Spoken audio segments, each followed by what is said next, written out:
Sports. Ooh. Welcome to another episode of Stuff About Sports. Thank you guys for joining us. We are presented by the Give Us a Shot Network, where you can find a buffet of items like this show, The Divide with Mike and Corey. You can find the 3-episode podcast. You can find Pain Train Pipe Bomb, Sideline Story, bunch of other stuff. Go overindulge on that. On today's show, we will be covering the baseball playoffs heating up, divisional rounds. We had some games played tonight, and they're going to be played after the show, so we'll keep you abreast on that information. The NBA Finals, Jimmy Butler saving the day for the Miami Heat and making it an actual series. And, of course, we will cover the winners and losers of NFL and cover NFL's response to COVID-19 as the Tennessee COVID-19ers are trying everything in their power to ruin football for the rest of us. And, of course, the debut of the Bucket of Doom. Oh, yeah. I will explain. Yeah, we're going to explain what this is in a little bit as we get closer and nearer. I wish we had all the guys. Tonight we have Bert, the prettier Corey, and I am, of course, the Facebook felon Germ. And running the boards, the ops today is hashtag Blackcellence. That's Mike down there hooking us up, monitoring the social feeds. And please comment, please share, and subscribe to Stuff About Sports. And if you want, do all three. We will be giving away a prize to the top commenter. And Mike, please chime in with any useful and information or commentary from our fans. So First up, baseball, baby. It's happening, and it's happening at breakneck speed. Bert, your Yankees killing it. Go ahead. So far, yeah. Look, Garrett Cole had a good start yesterday, but more importantly, their bats showed up. I think actually most importantly, we have a healthy lineup. The last time, look, Tampa Bay owned us all throughout the regular season, but that's because our boys were beat up, right? We were missing guys, Stanton, Judge, Torres, but they're all back in there now, and their bats are hot. And Giancarlo Stanton, or Mike Stanton. The big cock homer, I like to call that.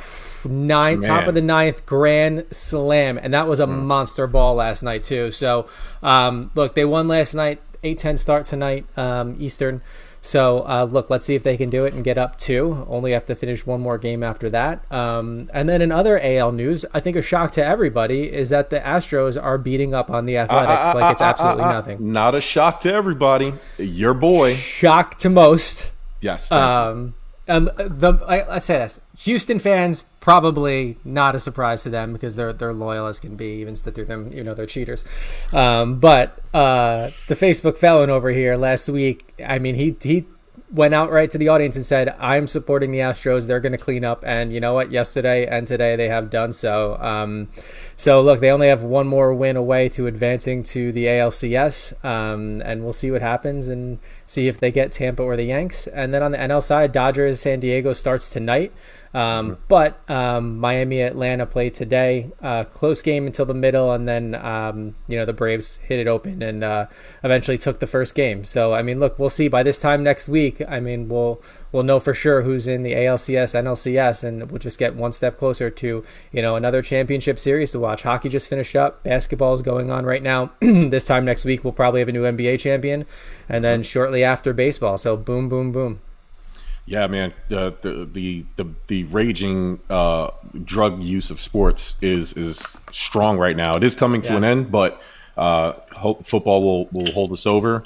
With the Yankees, I mean, the scariest thing, like you said, about them is that they're healthy. Like, this is what they've envisioned, right? LeMahieu, Hicks, Stanton, Judge, Torres, Voit, all of them in the lineup at the same. Yeah. I mean, they've only been in the same lineup 31 times in the last 2 years. This is what all that money and all that hope and building has come to. Like, it took 2 years, but hey, and I know that it's the COVID era and everything's in the bubble. But I think a Yankee fan will take any championship, however it comes. And I mean, here's the thing about any fan of any baseball team that's still in it right now is going to look at this as a regular championship because every single team had the same advantage as the others. They didn't start the season. It's not like their team was hot and then they had to stop things completely and then they go back to a bubble situation and their teams go cold. Everybody started out the same. You had 60 games to play. Hopefully no illnesses got in the way or injuries got in the way, and then here we are. So I think this should be treated almost without an asterisk, so to speak, as just a regular season. And look, I got to be honest with you, I like the 60-game format. I thought it was a quick race to the finish. We have our baseball purist Mike shaking his head completely. And he's wrong. Nothing. You're not even into June by the time you have 60 games in. It's the proof is the fact that the Marlins are there, the fact that the Astros are such a low seed. That's proof in itself that 60 games is not enough. I get it. You guys like games, teams that are less involved, whether it be hockey or basketball. That's a normal season for you guys. That is not enough for baseball. Baseball is life, man, and you could go off a whole month and not be well, and then your team could change, and it changes with the season. Like literally, it's a season for that because it's spring ball, it's summer baseball, and then it's fall ball. So I mean, look, I don't. They have the fan base to do it, the live fan base that is, that goes out to all these games. 60 games is not enough for me. And I could be saying that outside looking in. I'm not in the playoffs. I like the expanded playoffs. Wow. You know what's funny, Mike? I thought you would hate that and like the shorter season. Okay, so 60 games, to your point, is probably too short because of the Marlins. This time last year, then the Marlins fell apart, right? And then they wouldn't have made it at all, right? Or did they start off? There's tons of teams like that. I mean, so that's fine. And the Mets Phillies have done it too. Like, think about it. In August, you're in Flushing, Jamal, and it's like playoff baseball atmosphere, and then we fell off, right? So an idea of how much a season could change in 60 games. You were there, and it felt like we were going into the playoffs, right? We're all drinking the Kool-Aid, and then all of a sudden we're not in it, right? So, I mean, a month later you're not in it. So just to give you an idea of, it was different. It was definitely different. I enjoyed having some type of baseball, but honestly, it wasn't a baseball season. And, we got some pros coming on that just finished their season on a few of our shows. And so we'll be able to talk to a bunch of them. Cool. So I definitely think, look, 60 yes, could be too short, but I don't think they should go back to the full, format. I mean, maybe make it 80, maybe make it 90, shorten it. I mean, look, I get your argument completely, Mike. There's too much money there for them to ever do that. Yeah. That will look. I mean, follow the money. That's what it all comes down to, anyways. But I mean, in terms of your argument, you could fall off. In 1 month could make or break a team, and I agree. But I also think that's how a team should prep going into a season, and that's how a team should adjust in a season, knowing how many games they have left, and just make the adjustments. It is what it is. Do I, in my heart, go ahead. No, think about this too. Bieber is going to win the Cy Young. He never had to face a team like the Yankees. So if you're playing 60 games, this West Coast, East Coast, Central are never going to play the hard teams, which all happen to be in the East Coast right now. It's the reverse basketball. NBA is West Coast heavy. Am I right by saying that, Jerm? Yeah, absolutely. And baseball is East Coast heavy. You got Mike Trout down in California. You got Albert Pujols hitting more home runs than goddamn Willie Mays, but nobody gives a damn, right? So, in all seriousness, it's an East Coast thing right now. The Braves, even the Marlins, who were supposed to be hashtag bottom feeders, are given deep into the playoffs right now. So I mean, it's, our worst teams could beat their easy teams. So you can't do that in a 60 game. That's a fair takeaway, fair point. But I think if there's something we can all agree on that came out of this season in Major League Baseball that is just good for everybody, it's the designated hitter. Yeah. All the time. I think it is. All the time. I'm gonna keep this thing moving. We could do a whole show on just this, and I think we will. Real quickly, just to circle back on some of the points you made, Bert. I will pray and sacrifice whatever body part to any deity I have to get these Houston Astros to the World Series. Okay, led by the Fantastic Four of Springer, Altuve, Correa, and Bregman. it's okay to be pedestrian all season. Okay? It's all about getting hot at the right time. And guess what, kiddos? The right time is now for the Houston Astros. You thought they were going to fall because Justin Verlander fell? No. There's some nice pitchers, young pitchers on that team. All right? And they're going to show the Athletics. And then they're going to move on. They're going to show the Yankees. And then it's going to be over forever. Okay? Houston Astros, LA Dodgers, World Series, collision course. All right? Then to get there, okay, the Padres, I want them to win too because I want them to be. I do want the rematch, but a part of me likes just what the Padres have been doing with Fernando Tatis, Manny Machado, right? Like they're just young. I like when the game starts to change and you can see it, right? You see it in basketball with Zion and Ja Morant and Devin Booker. Like they go to these teams that have been nothing for so long, like the Padres, bro. Like you understand what I'm saying? Like the Padres have become essentially the face of baseball because of their young. For the casual fan, I'm talking for me. Okay, the casual fan. You're well off. You're right on point. Okay, I understand. Yes, I should have clarified. I'm sorry. For me, a guy who loosely follows baseball, I am super interested in the San Diego Padres because that has what baseball has been lacking, and is like game-changing, culture-changing stars. Right, Bryce Harper's one of those guys. He's not as good as Mike Trout is, but I'm damn sure I'll watch Bryce Harper before I watch that cardboard box Mike Trout play baseball because Bryce Harper is more interesting. And so these characters make the game interesting and makes your sport better. Miami, again, they shouldn't be here, so of course I'm rooting for them. They probably are going to lose, but it's a nice story. Derek Jeter deserves a lot of credit. I understand there's the caveat of the 60-game season and whatever you want to say about it, but I like that Miami's in. I like these young new teams, these underdog teams that are sneaking in here. And that's the thing I would say about these playoffs.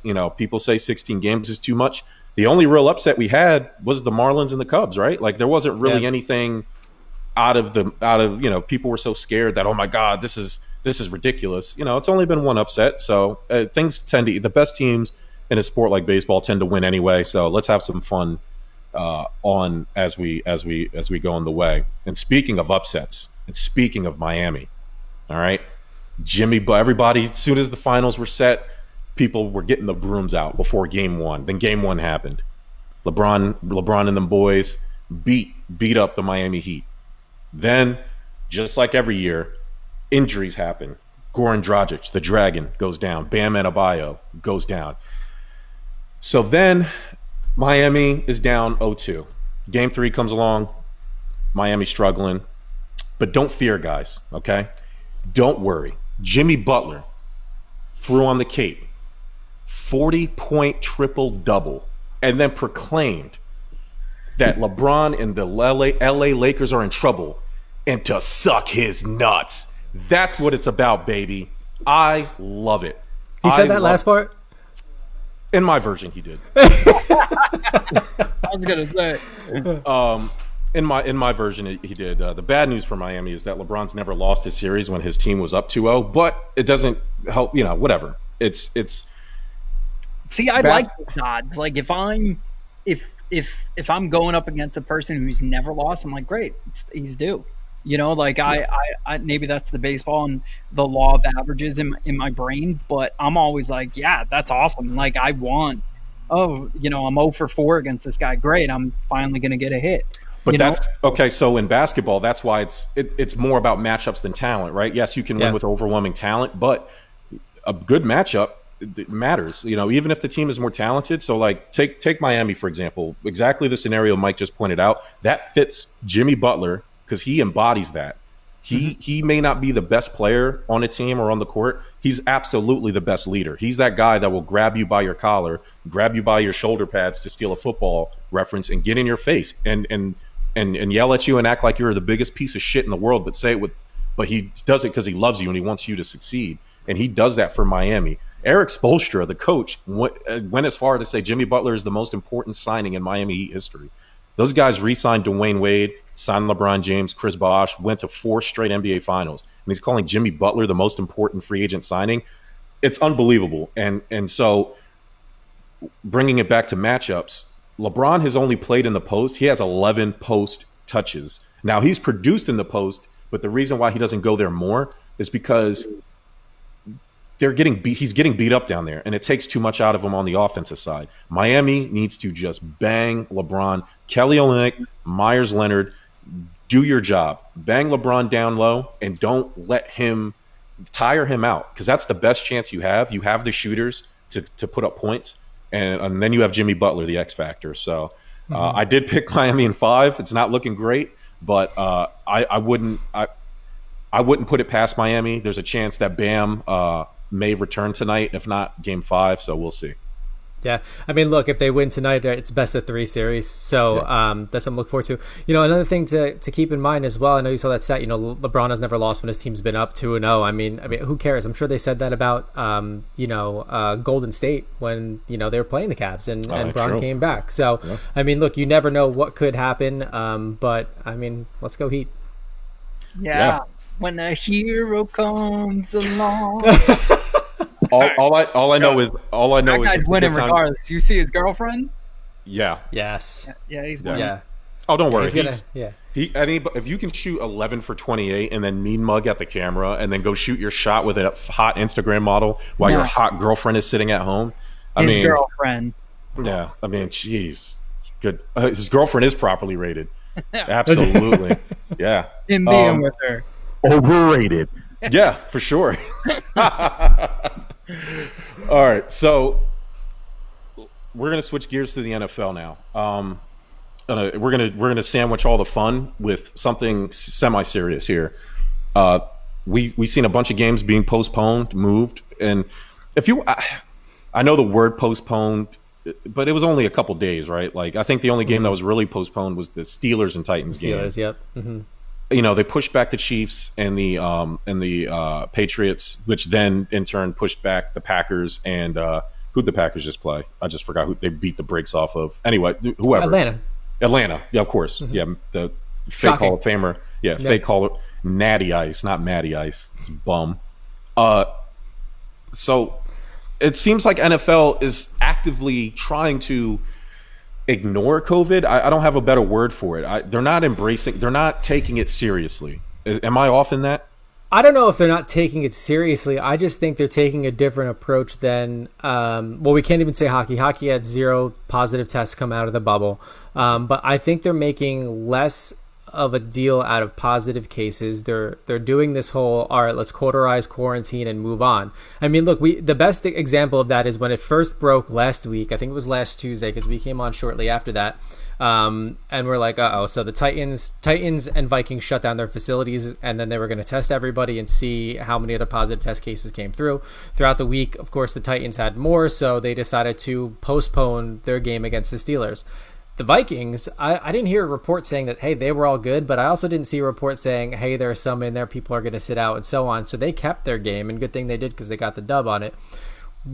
The Cam thing kind of came to a shock as me, because, look, it came on Saturday, right? Mm-hmm. So we got word Cam Newton, star quarterback, comeback kid of the New England Patriots right now, test positive for COVID. So you sit there and you think, like, well, he's in the huddle. What about his offensive line? What about his receivers? What about the running back? What about the coaching staff?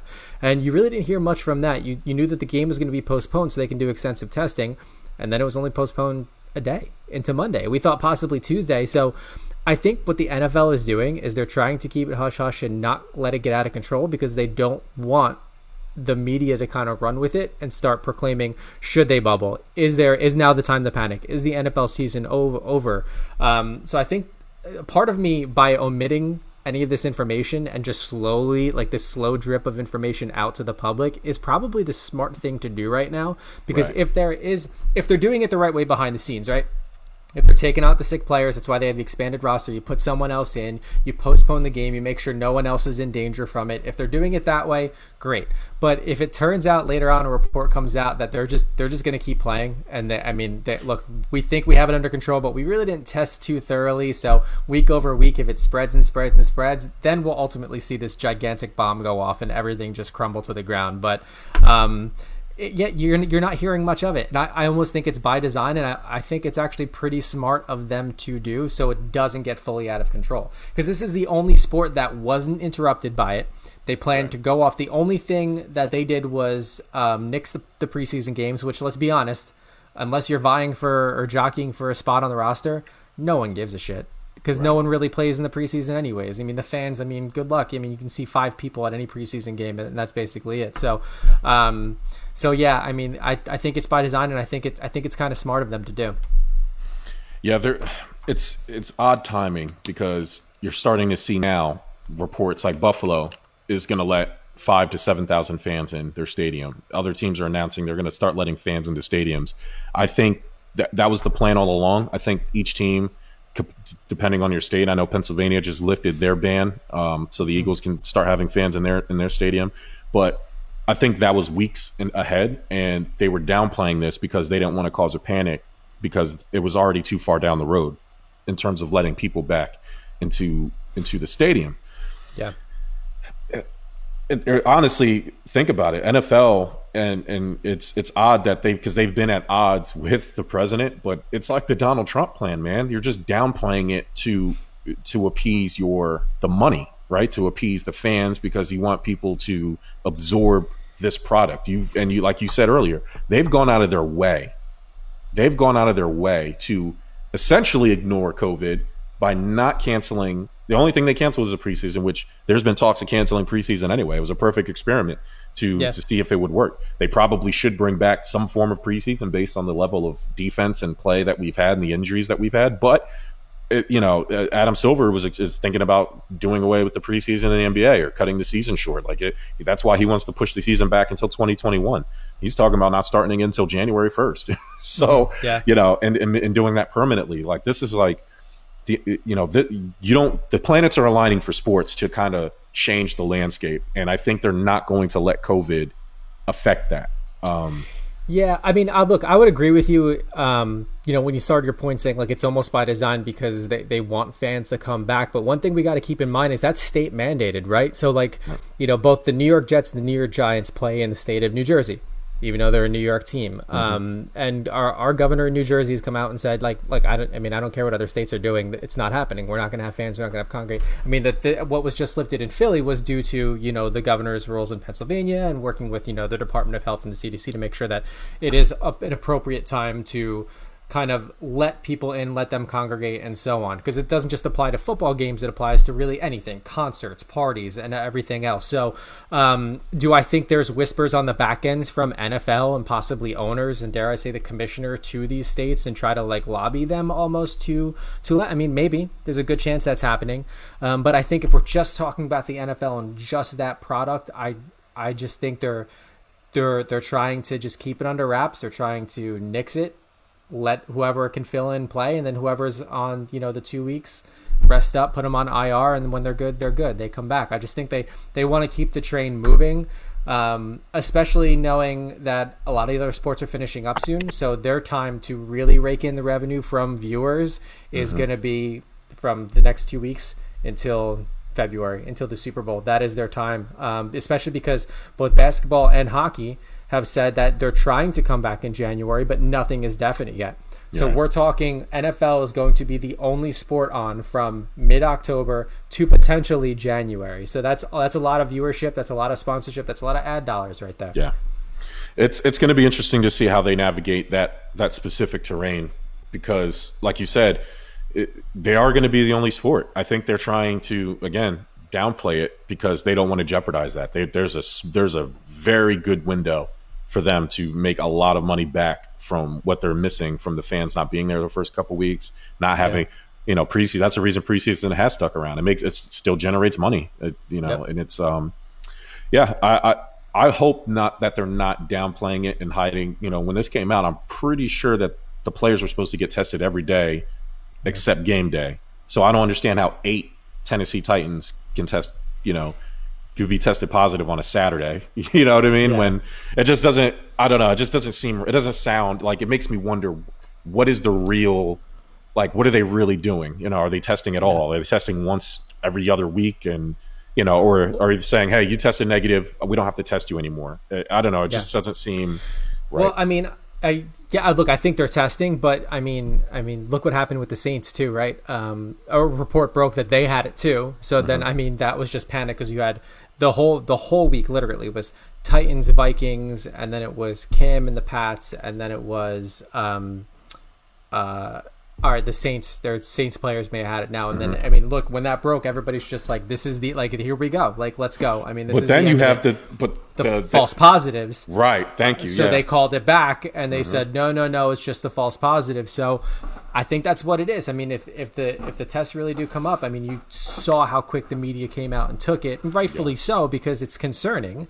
Because there is no bubble around them, so it is a talking point. Don't get me wrong, but once we found out that there were false positives, it's like, oh, okay, it is what it is. Let's play football. You know, that hit Buffalo. Josh Allen was really upset because he had to miss 14 days. Him and a bunch of other starters had to miss back when they were still training but then it came to find out that it was false positives, and he was really upset about it. And I can imagine other teams going through that and saying, you know, damn this testing. Like, just tell them that we tested. What are they going to do? And it's a little irresponsible. It's a little dangerous considering there is a lot that we don't know.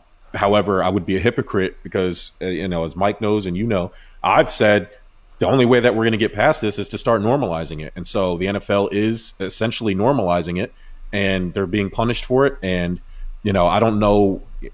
It's a weird thing. I do think there has to be some level of responsibility if they're following whatever guidelines they are supposed to be following. I know that they're handing out heavy fines for the coaches not wearing masks, and now the coaches are starting to follow that, and the people in the background on the sidelines to wear masks, and I mean, that's all you can really do. And so I hope in terms of that the doctors or whoever's responsible for administering these tests are doing it the right way. But I do agree with them essentially downplaying it, if that's the word you want to use, or for me, it's normalizing. That's the only way things are going to get back to normal. The more, you start hearing about it, but think about how far we've come. Rudy Gobert, one guy got positive. They shut down sports for, it was Tom Hanks and Rudy Gobert basically shut down the world.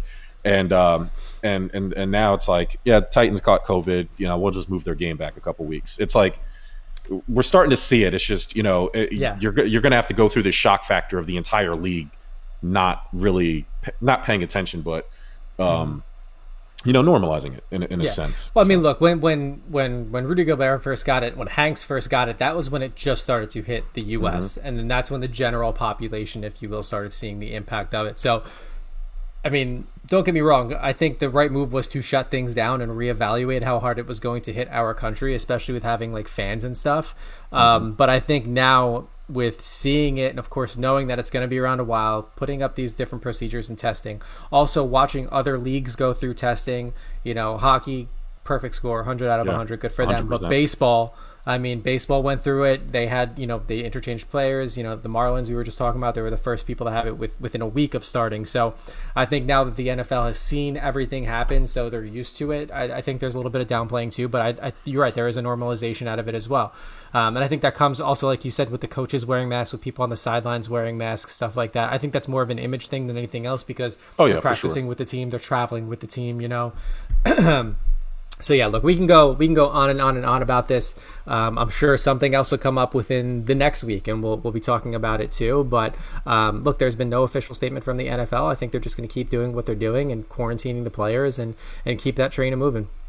Yeah, I believe in history, tells us everything, and the NFL's history from the start of this COVID thing says that they're just gonna business as usual. So yeah, I'm gonna steal a topic from the Divide. Okay. And there's apparently drones that the NFL is testing out that will sanitize the stands, and I'm super excited for it. I'm jacked up. Sanitize them while people are sitting in the stands? Exactly. You'll get double that order for Philly from a giant drone. I guess you hear about drone attacks with the Army, right? So this would be like a drone attack against COVID, and I'm jacked up for it. I hope to God. Here comes the spray drone, and people dropping off T-shirts and hand sanitizer. Yeah, every drone will be sponsored. So it's the PNCNG drone time. It's time to clean you dirty effers up. Oh my God! Brought to you by Clorox. Everybody, open your mouth. Open your mouth. The president wants you to drink it. So. Speaking, we're going to move on to winners and losers, and before we do that, there will be some winners and losers within this show because coming up shortly, we will be debuting the Bucket of Doom. Oh, yeah. What is it? Who's going to suffer? Find out next. But now we will be talking. NFL Week 4 came. It went. It was fantastic. We've seen. I mean, there's one thing for sure. The fans are going to be perpetual winners because it seems like every week we're seeing a new star and we're seeing exciting. Like you can see the future kind of happening in front of our very eyes. It's unbelievable to watch. I think a lot of people are consuming more football of not their favorite teams because they just miss football so much. And I know I have, and it's made me like I'm paying attention to like Chargers games. I'm paying attention, to some of these young players. So we will go do our winners first, and I will start off. My first winner of Week 4 is the Seattle Seahawks, mainly because of their new offensive coordinator Russell Wilson. If anybody didn't watch the game, I think sometime in the second quarter, I believe, or the third quarter, his helmet went out. Now, I will say the communication in the Seahawks helmet seemed to go out almost every year. Like there's always a story where something bad or something happened because their helmet communication failed. It happens to them a lot because I remember this happened last year and it happened in the playoffs. But this time it worked out in their favor. Russell Wilson called a string of plays that ended with a 19-yard touchdown. He just, they really let Russ cook is not just a movement. It's a lifestyle. He was cooking. So the Seattle Seahawks are my first winner for Week 4. Yeah, I'm going quarterback as a winner too, and I'm going with Aaron Rodgers. And I know I give him props week over week, just like your boy Josh Allen. But I mean, it's partially because I think at any moment we're holding our breath, waiting for him to turn into last season's Aaron Rodgers, and it's just not happening. And I mean, threw for 4 touchdowns last night, barely even breaking a sweat and doing it, and he's just dominating. And this is what he needs. You want to talk about Russ Wilson running the offense? Let's talk about Aaron Rodgers running that whole team right now and getting his boys pumped up. So Aaron Rodgers is a winner in my book this week. So I'm going with myself, boys. I'm a winner. Yeah. I negotiated with Comcast to give myself the red zone without my wife knowing. When I got home, I watched some red zone. Red zone is the greatest thing ever created. Some stuff, and I said, "Next commercial, sweetheart."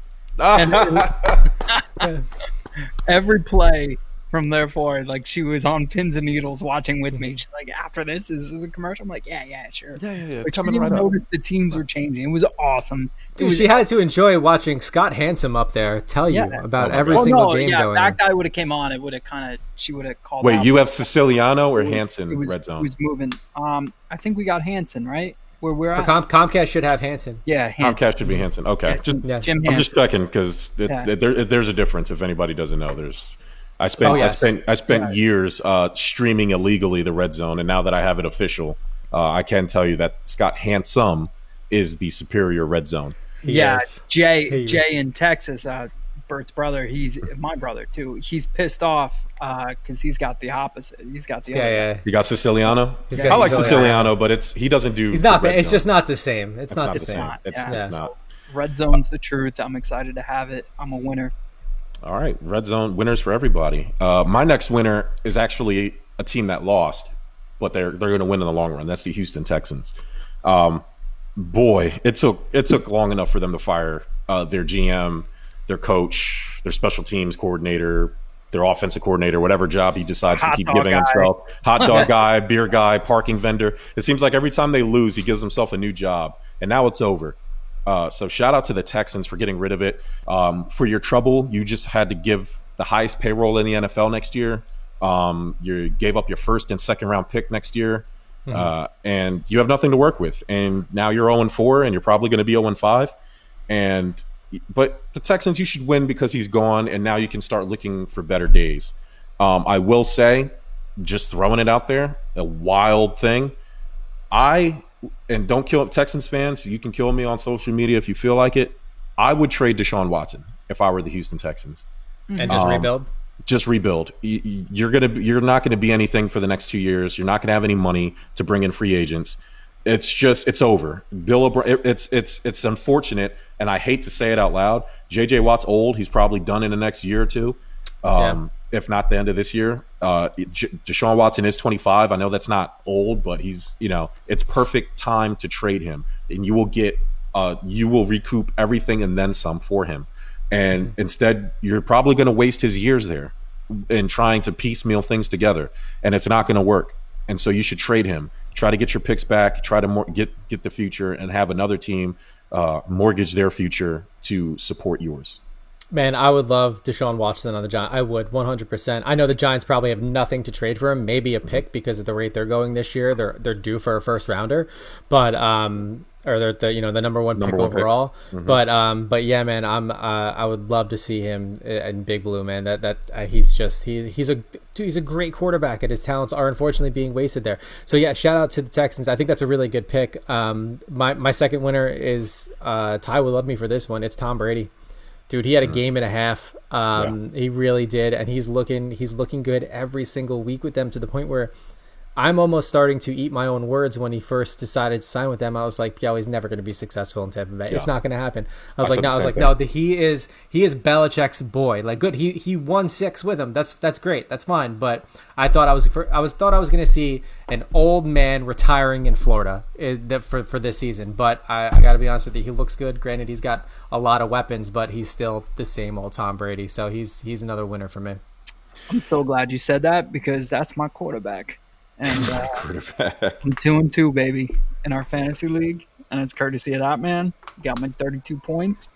Odell Beckham, yeah, talking shit now. We'll talk, yeah. Mm-hmm. So, but, the one thing I would say is, if with that, what Jamal just said about the Texans, with that theory, then our Giants should be trading their running back. You know what I mean? So I would like to talk about this further. I do want to move this along, but I would disagree with that, because I do think I think Daniel Jones can get you through it. I think your offensive line is awful. I think your defense is awful, and I think you have no weapons other than I think your tight end is awful. I think your receivers are awful. I would try to see if you can get a decent weapon and a decent offensive line to see what Daniel Jones can do, because he has shown he has the talent. I just think he's just got put into a bad spot. There were more winners, but maybe we could save that for overtime. I want to move on to the losers, and specifically the Chicago Bears. Remember when Nick Foles was going to save the Chicago Bears? And everybody was buying Nick Foles jerseys back to prominence. Yeah, all that lasted about 1 week. Mm-hmm. Foles was awful. And I know the Colts have a good defense, but if you watch the game, Nick Foles was terrible, man.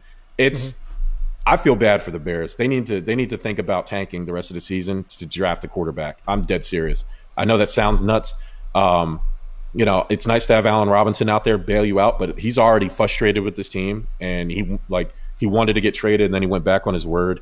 But there's quarterback problems in Chicago, and they need to fix them, and it's not going to be Nick Foles, and it never will be. Yeah, Nick Foles was one of my losers this week, 100%. He just didn't look good. He didn't look like his saviorism as he did from the week before. But you got to remember, he's their best option in Chicago right now, and that says it all. So look, I think they're going to regroup around him and see what the next couple of weeks bring. But I mean, I'll tell you what, he honestly, he just looks like he just doesn't give. He looks.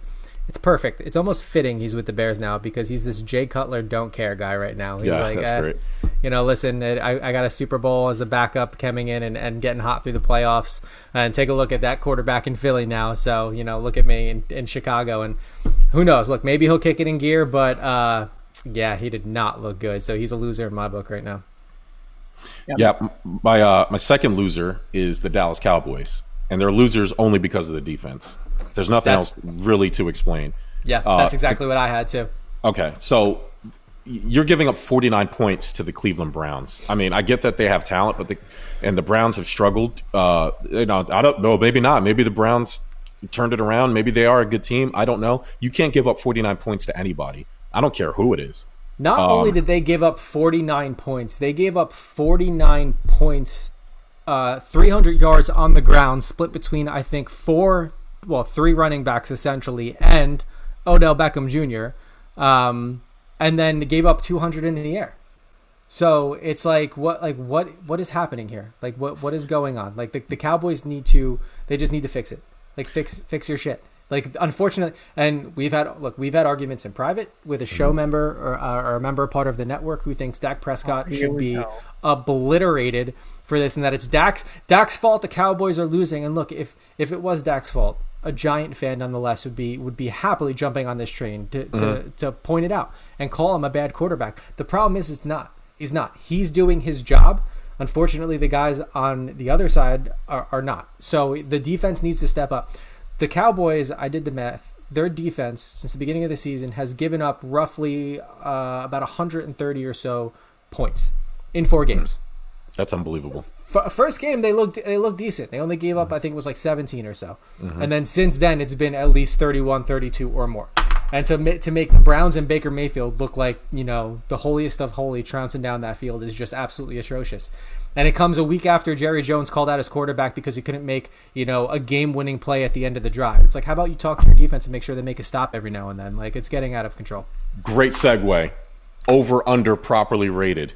We're going to start with that guy, Dak Prescott. I got some numbers for you, all right? Mike, you can... Okay, over. Oh, wow. Mike says Dak Prescott's overrated. Mike and Corey need to lay off dem narcotics. 96 pass completions, first in the NFL. 143 pass attempts, first in the NFL. 1,188 yards, first in the NFL. 396 pass yards per game, first in the NFL. 32 completions per game, first in the NFL. And 47.7 attempts per game. Bert, help me out here. What do you think that number is going to be? Probably first in the NFL. First in the goddamn NFL. All right. This dude has 1,600 total yards, 9 touchdowns, 3 interceptions. Okay. Cowboys are 1-3 because the defense, like Bert said, gave up 138 points in 4 weeks. They average, on average now, okay, we're talking average, give up 36.5 points per game. Just to put that in perspective, and I know it's only 4 games, but to put that in perspective, the worst defense of all time, 1966, sorry about this, guys, the New York Giants gave up 35.8 points per game, okay? Yeah, to blame Dak Prescott for anything that's happening with the Cowboys it's blasphemous. I'll steal Stephen A. Smith's word. It's borderline blasphemous. It's nonsensical. It's ridiculous. Go ahead. Yeah, no, absolutely. I couldn't agree with you more. And looking at the power rankings this week, it looks like he is up almost in the the number 5 spot. So he's top 5. He's got a great passer rating right now. So to sit here and put it completely on him now, look, I get it. The argument that's been thrown out there, like, well, their team is always behind, so he has to throw, so that's why his numbers are up. If you look at his numbers, they're up because he constantly has to throw. Yeah, but no shit. If he's always behind, that means the defense aren't doing their job to begin with. Right. And so what? And just because he has to throw doesn't mean he's not making those throws. He's making those completions. He's dropping them in. I don't know what more I can say. And it's getting disgusting to the fact that I'm supporting him so much as a Giant fan. But It's one of those things where, look, football is a team sport through and through. You cannot solely put the loss on one guy, the quarterback. And now, granted, the quarterback is the most important position, some would say, in football. But it's not fair to him.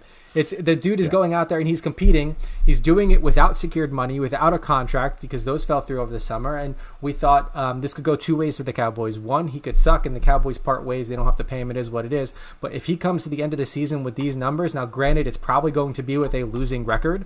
But I'm sure any other team out there would jump up and drive his price up. And if the Cowboys really want to take a shot and let him walk, then that's fine. You're stuck with Andy Dalton. Yeah, enjoy, and Dak's probably the happiest guy in Dallas because like you said, he's driving his price up. So, Mike, I will say he's underrated. Bert, you're going to say he's underrated too.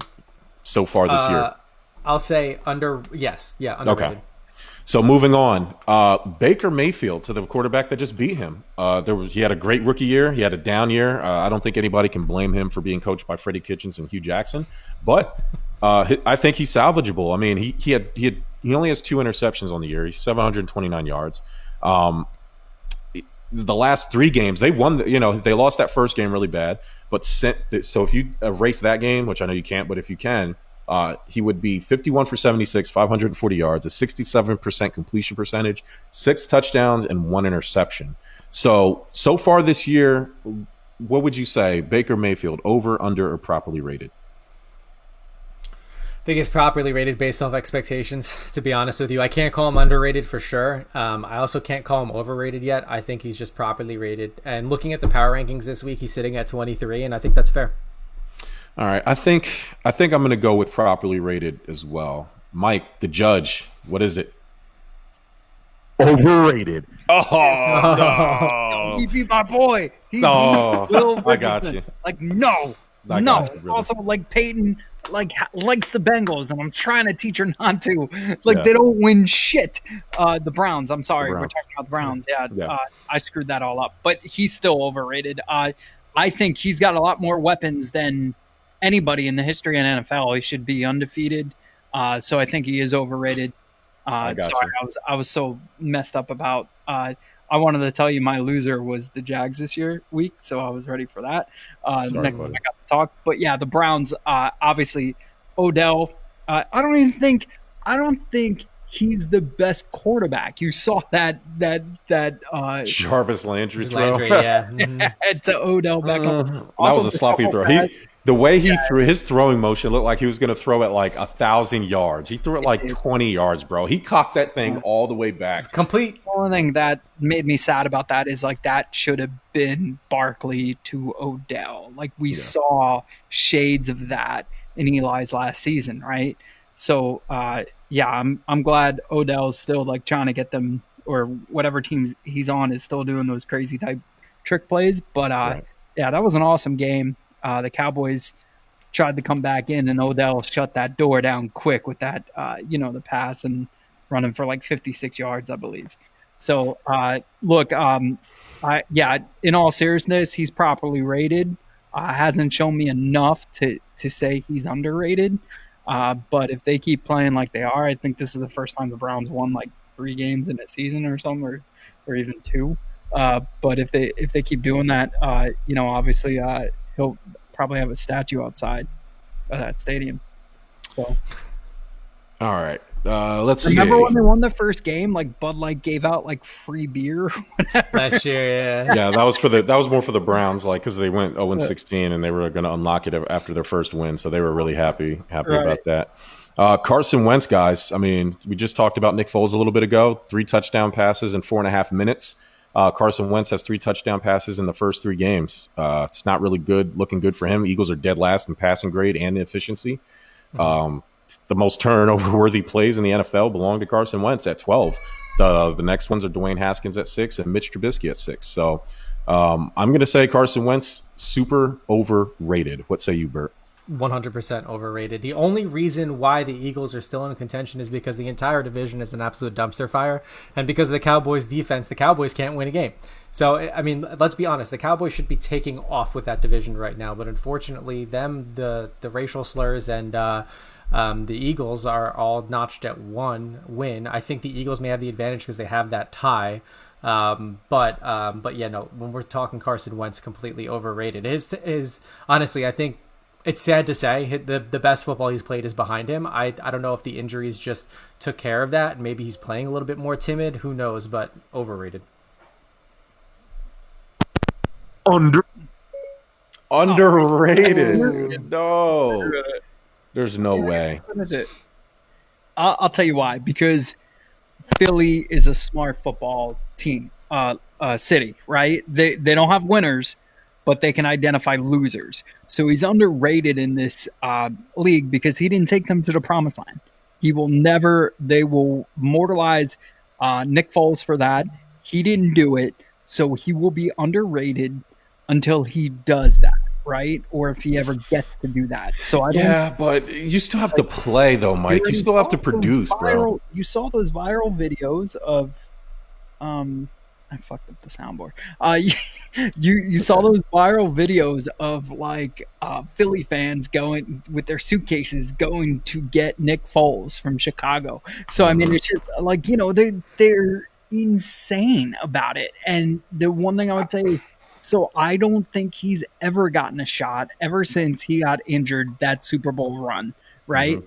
And I remember a Philly fan looking at me and he asked me, like, the city would trade 1 Super Bowl ring for him to never, ever play again. And I think they did that. I think he's gotten progressively worse every year. Yeah. Oh, yeah, no, he did. He has gotten progressively worse every year. And Mike, I get your point. He's never taken him to the promised land, so there's still something left for him to complete. But you got to remember, Carson Wentz had an outstanding regular season that year to put them in that position to make that run. So, I mean, there is still something to that, kind of like, the Alex Smith, Colin Kaepernick of what the 49ers, they just didn't complete and didn't win that Super Bowl. But I do think, his time, I just think his time is up. Agreed. And Germ is back. So sorry about that. We almost went the whole show. I still got to figure out those things. But now that I'm back, I think that was something telling me that it was time, guys. It's time to debut the Bucket of Doom. Oh, yeah. So what the Bucket of Doom is essentially it's a suicide pool where we all will pick a team, and if our team loses, we will have to do some sort of humiliation via social media and on this show. We will pick the teams. It's straight up, nothing against the spread. I have to pull up the schedule for week 5 because this is what we're doing, and this will start. This will start this Thursday with the Thursday night game, which I don't know who it is. Buccaneers and Bears. So it's straight up winners. Mike, I will pick for you first if you would like, buddy. Go ahead, baby. All right. I'm shaking. I'm doing a fair amount of rummaging. I'm rummaging. Now, you will be able to. Now, the team that I select, I'm going to pull my hand out. The team that I select, you can keep it or you can throw it back. If you throw it back, the second team that you pick is your permanent team for that week. Understand? Mm-hmm. All right. And I draw the Denver Broncos. Ooh. What's the Broncos looking like, Mike? Bronx Pats on Sunday. Throw it back. Throw it back, yeah. Bronx Pats on Sunday. Don't want that. All right. Yeah, and Pats were at home. Yeah, not good. Second permanent team. The Pats. Okay. All right. What upgrade for Mike? All right, Bert. Let's pick for the guys who aren't here. Who do you want to pick? Yeah. Ty or Corey? Who are we picking for? Let's do Corey. All right. Since they're not here to object, they only get the. Yeah, Mike, go ahead and play that theme song. The Las Vegas Raiders. Yeah, that's a good matchup. That they got Kansas City this weekend. Oh, yeah, great matchup for us. Corey. Corey, definitely. He'll probably never come back on the show again just to avoid his humiliation. All right, Bert, do you want to go? Or you want me to go? I'll go. All right. Rummaging. I like to get a good rummage here for my guy, the prettier Corey. Ooh, Miami. Oh, you don't want. I don't think you want that. Miami's Dolphins, playing. Niners. Whoa, that's a rough. We don't know if Jimmy's going to be back.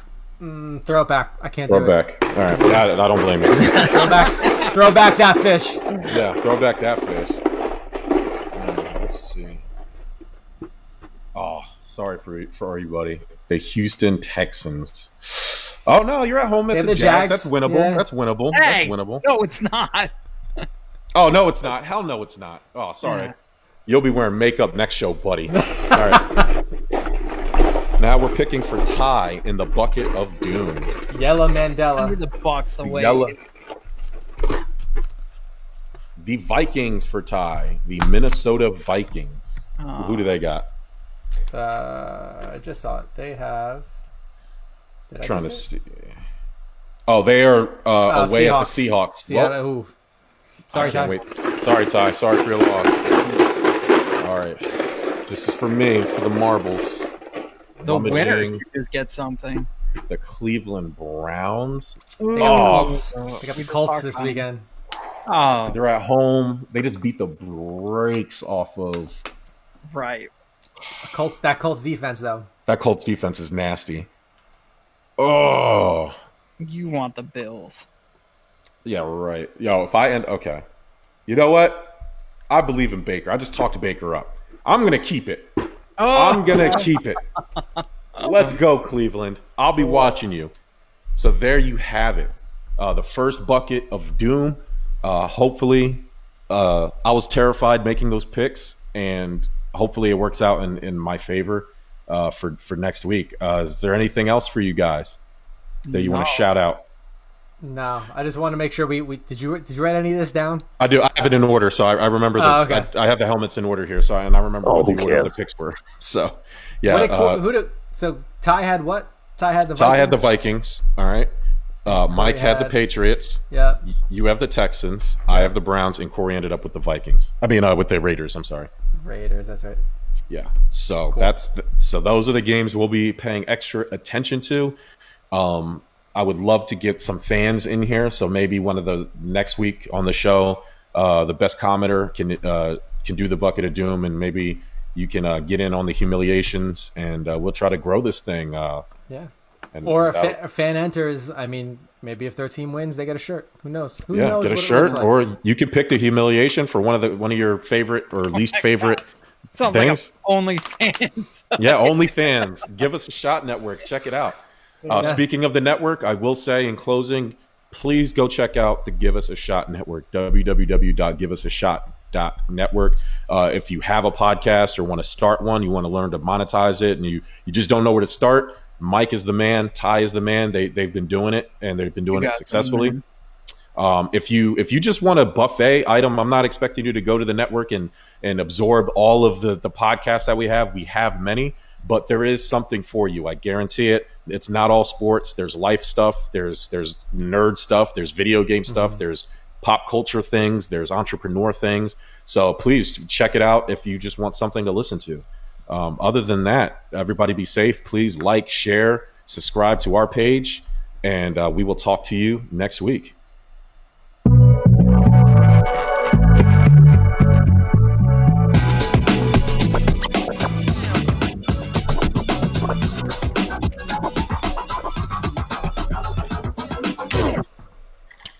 Sports.